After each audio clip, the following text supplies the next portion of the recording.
Welcome children. आज की worksheet 48 तत्वों का आवर्त वर्गीकरण। आज हम आधुनिक आवर्त सारणी में तत्वों की जो प्रवृत्ति हैं, संयोजकता, धात्विक गुण, परमाणु साइज़ाजी के बारे में, वो किस प्रकार प्रवृत्ति बदलती है आवर्त में बाएं से दाएं जाने पर और समूह में ऊपर से नीचे आने पर, इस बारे में चर्चा करेंगे। संयोजकता क्या होता है बच्चों? संयोजकता का मतलब होता है तत्व की संयोजन क्षमता। संयोजन क्षमता क्या होती है? किसी तत्व की दूसरे तत्व के साथ इलेक्ट्रॉन त्याग कर या इलेक्ट्रॉन ग्रहण करके या इलेक्ट्रॉनों को साझा करके यौगिक बनाने की क्षमता संयोजन क्षमता कहलाती है। तत्व की संयोजन क्षमता को हम तत्व की संयोजकता कहते हैं। बाह्यतम कोश को पूरा करने के लिए तत्व जितने इलेक्ट्रॉनों को लेने देने या साझा करने की जरूरत पड़ती है तत्व को, वह उसकी संयोजकता कहलाती है। अपने बाह्यतम कोश को पूरा करने के लिए अर्थात अपने बाह्यतम कोश में 8 इलेक्ट्रॉन पूरे करने के लिए तत्व या तो इलेक्ट्रॉन को ग्रहण करता है या त्यागता है या फिर साझा करता है, तो इसे हम क्या कहते हैं? तत्वों की संयोजकता कहते हैं। आवर्त में बाएं से दाएं जाने पर संयोजकता पहले 1 से 4 तक बढ़ती है और फिर 0 तक घटती है। तो संयोजकता आवर्त में पहले 1 से 4 तक बढ़ती है। यहाँ पे आपको तीसरे आवर्त के तत्व दिखाए गए हैं: sodium, magnesium, aluminium, silicon, phosphorus, sulphur, chlorine और आर्गन। यहाँ पर आपको संयोजकता लिखी हुई है। ये संयोजकता किस प्रकार निकाली गई है? इनका इलेक्ट्रॉनिक विन्यास लिखकर आप इस बात का पता लगा सकते हैं। और समूह में संयोजकता समान रहती है। समूह में संयोजकता समान क्यों रहती है बच्चों? क्योंकि बाहरी कक्षा में अगर हम किसी समूह में ऊपर से नीचे की ओर जाएंगे तो सभी तत्वों के बाहरी कक्ष में संयोजकता इलेक्ट्रॉनों की संख्या समान होती है, तो इसीलिए समूह में संयोजकता ऊपर से नीचे जाने पर समान रहती है। अब हम इन तत्वों का इलेक्ट्रॉनिक विन्यास लिखकर आपको संयोजकता के बारे में बताएंगे। यहाँ पर मैंने इन सभी तत्वों का इलेक्ट्रॉनिक विन्यास लिखा हुआ है। इनके बाहरी कक्षा के इलेक्ट्रॉन आपको यहाँ पर दिखाई दे रहे हैं। सोडियम की बाहरी कक्षा में 1, मैग्नीशियम में 2, एल्युमिनियम में 3 और सिलिकॉन में 4। फास्फोरस की बाहरी कक्षा में 5 इलेक्ट्रॉन हैं। सल्फर की बाहरी कक्षा में 6 इलेक्ट्रॉन हैं। क्लोरीन में 7 और आर्गन में 8 हैं। सोडियम, मैग्नीशियम और एल्युमिनियम ये तीनों तत्व क्रमशः 1, 2 और 3 इलेक्ट्रॉनों को त्याग करते हैं, यानी निकाल देते हैं। इस तरह इनका बाहरी कक्षा जो है वो पूरी हो जाती है। ये बाहरी कक्षा में 8 इलेक्ट्रॉन हो जाते हैं और ये इस तरह स्थायी हो जाते हैं, अपना बाहरी कोश पूर्ण कर लेते हैं इलेक्ट्रॉनों को त्याग कर। तो इनकी संयोजकता कितनी होगी? 1, ये 2 इलेक्ट्रॉन त्यागता है 2, और एल्युमिनियम की संयोजकता 3 होती है। सिलिकॉन जो है उसकी बाहरी कक्षा में 4 इलेक्ट्रॉन है। 4 इलेक्ट्रॉनों को त्यागना और 4 इलेक्ट्रॉन ग्रहण करना दोनों इसके लिए मुश्किल होता है। ये 4 इलेक्ट्रॉनों के साथ साझा करता है, साझा करके दूसरा यौगिक बनाता है। जब ये साझा करता है 4 इलेक्ट्रॉन, तो इसकी संयोजकता कितनी हो गई है? 4, क्योंकि ये 4 इलेक्ट्रॉन दूसरे तत्वों के साथ साझा कर देता है और अपनी बाहरी कक्षा को पूर्ण कर लेता है। फास्फोरस की बाहरी कक्षा में 5 इलेक्ट्रॉन हैं। 5 इलेक्ट्रॉन होने के कारण ये 5 इलेक्ट्रॉनों को त्यागने की बजाय 8 इलेक्ट्रॉन पूरे करने के लिए 3 इलेक्ट्रॉन ग्रहण करता है। तो इसकी संयोजकता कितनी हो जाएगी? क्योंकि ये 3 इलेक्ट्रॉन ग्रहण करता है, संयोजकता 3। 6 को 8 करने के लिए, अपनी बाहरी कक्षा को पूरा करने के लिए सल्फर 6 में 2 इलेक्ट्रॉन ग्रहण कर लेता है, तो ये 2 इलेक्ट्रॉन ग्रहण कर लेता है। संयोजकता कितनी हो गई इसकी? 2। क्लोरीन को 1 इलेक्ट्रॉन ग्रहण करना पड़ता है अपनी बाहरी कोश को पूरा करने के लिए, इसकी संयोजकता 1। आर्गन के बाहरी कक्षा में पहले ही 8 इलेक्ट्रॉन है, ये दूसरे तत्वों के साथ इलेक्ट्रॉन का लेना देना या साझा करना नहीं करता, इसीलिए इसकी संयोजकता कितनी है? 0। तो जब हम आवर्त में बाएं से दाएं जाते हैं 1 से 4 तक संयोजकता बढ़ती है और उसके बाद संयोजकता 0 तक घटती है। 3, 2, 1, 0। अब हम समूह में संयोजकता समान रहती है क्योंकि बाहरी कक्षा में सभी तत्वों के एक समान इलेक्ट्रॉन रहते हैं। अब हम परमाणु साइज के बारे में पढ़ेंगे। परमाणु साइज क्या होता है बच्चों? परमाणु साइज में परमाणु की त्रिज्या का पता चलता है। परमाणु त्रिज्या हम कैसे नापते हैं? परमाणु के केंद्र से उसके सबसे बाहरी कोश की दूरी परमाणु का साइज बताती है। तो केंद्र से और बाहरी कक्ष तक की दूरी को हम क्या कहते हैं? परमाणु साइज कहते हैं। ये केंद्र है, केंद्र से बाहर तक की दूरी, ये क्या है? परमाणु त्रिज्या है और इसी को हम परमाणु का साइज कहते हैं। आवर्त में बाएं से दाएं जाने पर परमाणु त्रिज्या घटती जाती है। परमाणु त्रिज्या घटती क्यों है बच्चों? क्योंकि नाभिक में आवेश के बढ़ने से इलेक्ट्रॉनों को नाभिक की ओर नाभिक जो है वो इलेक्ट्रॉनों को अपनी ओर अधिक बल से खींचता है, जिससे परमाणु का साइज घट जाता है। यहाँ पर आपको तीसरे आवर्त का उदाहरण दिया गया है और यहाँ पर इनकी परमाणु त्रिज्या दी गई है। पीएम का मतलब होता है पिकोमीटर। पिकोमीटर जो है एक बहुत छोटी इकाई को नापने की, त्रिज्या को नापने की इकाई है। एक पिकोमीटर बराबर होता है, ये पीएम है, पिकोमीटर बराबर होता है 10⁻⁻12 मीटर। ये रिलेशन होता है, ये बहुत छोटी इकाई है, इसमें परमाणु की त्रिज्या को नापा जाता है। यहाँ पर आप देखिए सोडियम की परमाणु त्रिज्या कितनी दी हुई है आपको? 186, जबकि Cl जो आखिरी में आ रहा है बाएं से दाएं जाने पर, परमाणु त्रिज्या 99 है। तो जब हम बाएं से दाएं आवर्त में जाते हैं तो परमाणु त्रिज्या या परमाणु का साइज घटता है। समूह में ऊपर से नीचे आने पर परमाणु का साइज बढ़ता है। अब अगर किसी समूह में ऊपर से नीचे की ओर हम जाते हैं तो परमाणु का साइज कैसा होता है बच्चों? बढ़ जाता है। बढ़ता क्यों है?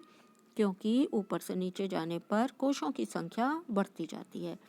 जब हम ऊपर से नीचे जाते हैं और इनका परमाणु संरचना बनाएं तो इनमें लिथियम में 2 कोश होते हैं, जबकि सोडियम में 3 कोश होते हैं और पोटेशियम में 4 कोश होते हैं। तो कोशों की संख्या बढ़ने से नाभिक और बाहरी कोश की दूरी बढ़ती जाती है और परमाणु का साइज कैसा होता है? बढ़ता जाता है। इसके बाद हम धात्विक करैक्टर के बारे में पढ़ेंगे। धात्विक गुण क्या होता है बच्चों? धात्विक गुण का अर्थ है किसी तत्व के परमाणु द्वारा इलेक्ट्रॉन त्यागने की क्षमता। धातुएं आवर्त सारणी में बाईं तरफ रखी गई हैं। धातुएं कहाँ रखी गई हैं बच्चों? धातुएं आवर्त सारणी में बाईं तरफ रखी गई हैं। तो धात्विक गुण बाएं से दाएं जाने पर क्या हो जाएगा? कम हो जाएगा। आवर्त में बाएं से दाएं जाने पर धात्विक गुण कम होता जाता है। कम क्यों होता जाता है? क्योंकि इलेक्ट्रॉनों पर नाभिकीय आवेश बढ़ता जाता है। नाभिकीय आवेश बढ़ने से इलेक्ट्रॉन त्यागने की प्रवृत्ति घट जाती है। इलेक्ट्रॉन त्यागने की प्रवृत्ति घटने का मतलब है धातु इलेक्ट्रॉन खोते हैं और धनात्मक आयन बनाते हैं। सभी धातुएं धनात्मक आयन बनाती हैं इलेक्ट्रॉन को त्याग कर या इलेक्ट्रॉन को खोकर। तो धातु विद्युत धनात्मक तत्व कहलाते हैं। और आवर्त में बाएं से दाएं जाने पर धात्विक गुण कम हो जाता है। और पीरियोडिक टेबल में धातुओं को किस तरफ रखा गया है बच्चों? बाईं तरफ रखा गया है। समूह में जब हम ऊपर से नीचे जाते हैं तब धात्विक गुण कैसा होता है? बढ़ता है। जब हम किसी समूह में ऊपर से नीचे की ओर जाएंगे तो क्या होगा? धात्विक गुण बढ़ जाता है। ऐसा क्यों होता है? क्योंकि संयोजी इलेक्ट्रॉनों पर नाभिकीय आवेश घट जाता है। नाभिकीय आवेश घटने से क्या होता है? बाहरी इलेक्ट्रॉन सुगमता पूर्वक निकल जाते हैं। इलेक्ट्रॉन बाहर निकलने से क्या हो जाती हैं? कक्षाएं कम हो जाती हैं, कोश कम हो जाते हैं और धात्विक गुण जो है वो कैसा हो जाता है? बढ़ जाता है।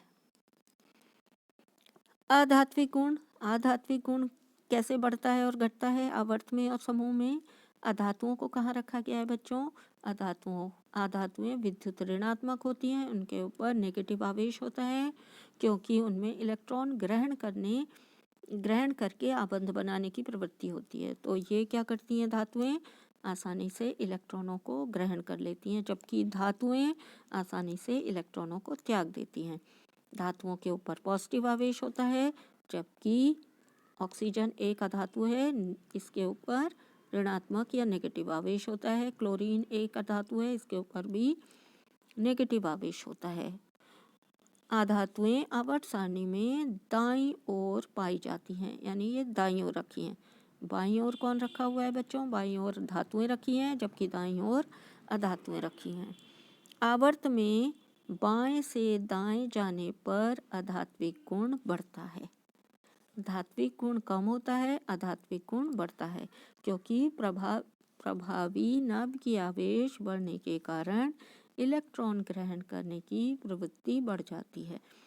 आसानी से इलेक्ट्रॉन ग्रहण करती हैं और इलेक्ट्रॉन ग्रहण करने से ये ऋणात्मक आवेश वाले यौगिक बंध बनाती हैं।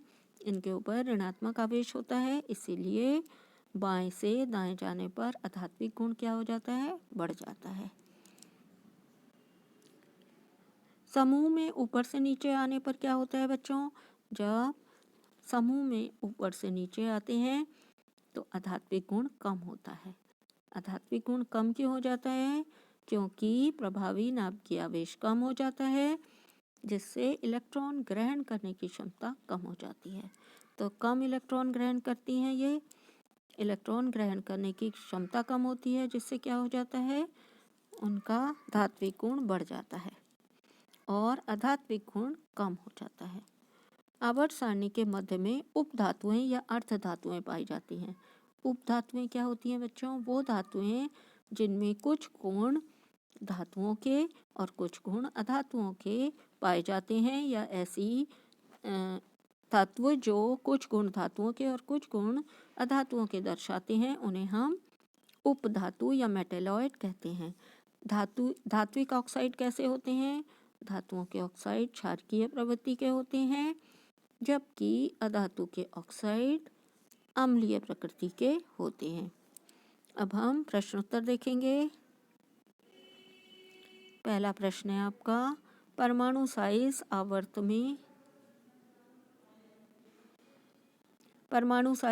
में घटता जाता है, कारण। परमाणु साइज आवर्त में घटता क्यों है?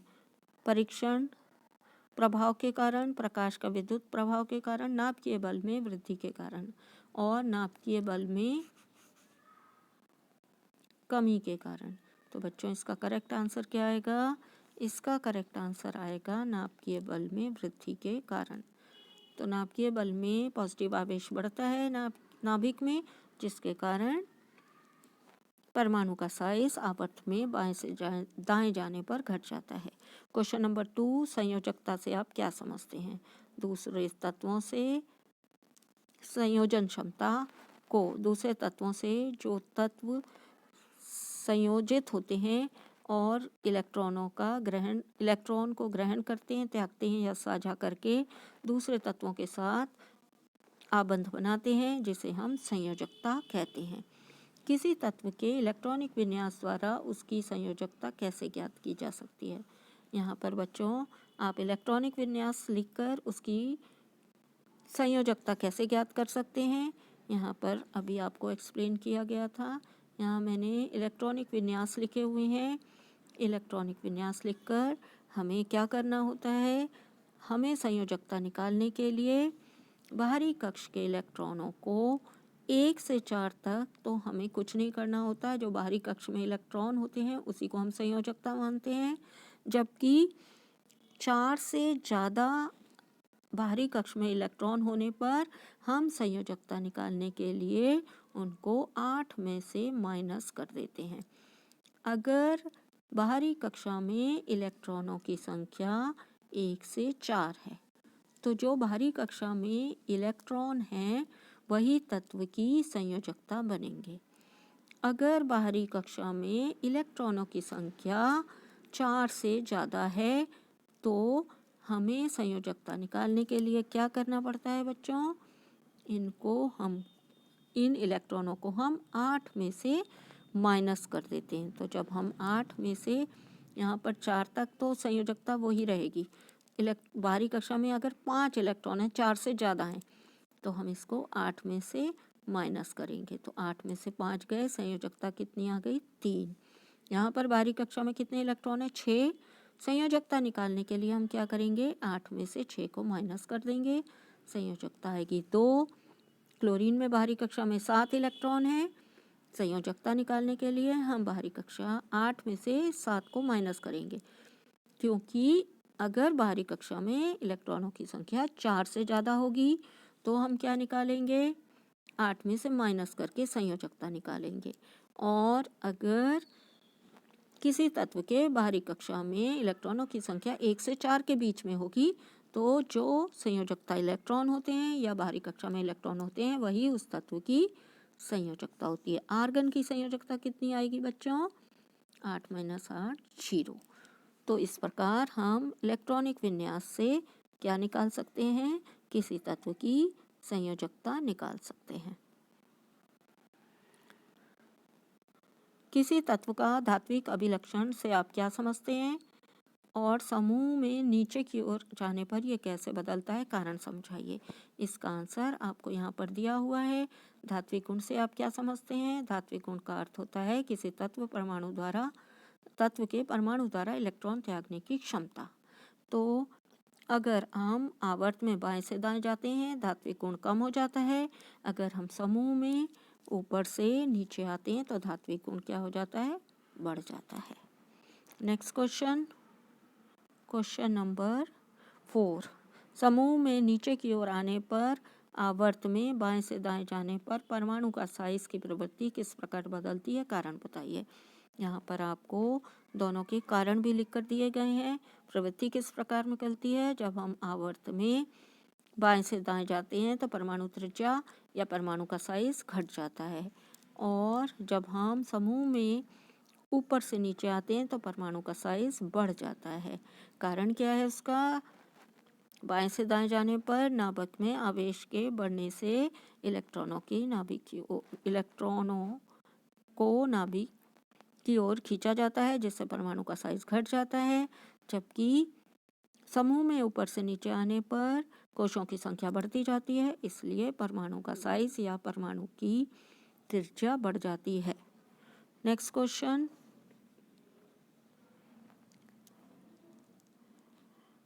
समूह में 4 तत्व PQRS का इलेक्ट्रॉनिक विन्यास 12 13 14 15 है, बताइए। तत्व Q की संयोजकता। बच्चों अभी आपको इन सभी तत्वों के इलेक्ट्रॉनिक विन्यास लिखकर बताए गए थे, यहाँ पर लिखे हुए हैं, ये आप देख सकते हैं। तत्व Q की संयोजकता आपको निकालनी है। तत्व Q कौन सा है, P कौन सा हो गया, 13 12, Q कौन सा हो गया 13। तो Q की संयोजकता 2 8 3 आएगी, तो संयोजकता कितनी आएगी इसकी, 3। इन तत्वों की धातुओं व अधातुओं में वर्गीकृत कीजिए। इन तत्वों को, इनमें से आपको धातु अधातु छांटना है। तो जिस तत्व में 12, इसकी संयोजकता आप कितनी निकालेंगे, 2। इसके बाहरी कक्ष में 3 इलेक्ट्रॉन, 14 के बाहरी कक्ष में 4 इलेक्ट्रॉन, और 15 की संयोजकता 5 होती है, तो संयोजकता 8 में से -3 आएगी। बाहरी कक्ष में 5 इलेक्ट्रॉन आएंगे। आपको क्या छांटने हैं, धातु अधातु। तो जिसकी संयोजकता 2 और 3 है, अर्थात P और Q क्या है, ये धातु हैं।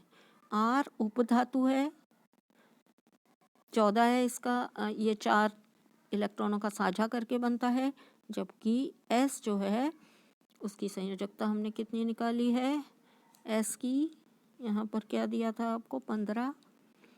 तो इसकी संयोजकता हमने 5 होते हैं, इसके बाहरी कक्ष में 3 निकाली है, 8 में से माइनस किया है, ये अधातु है।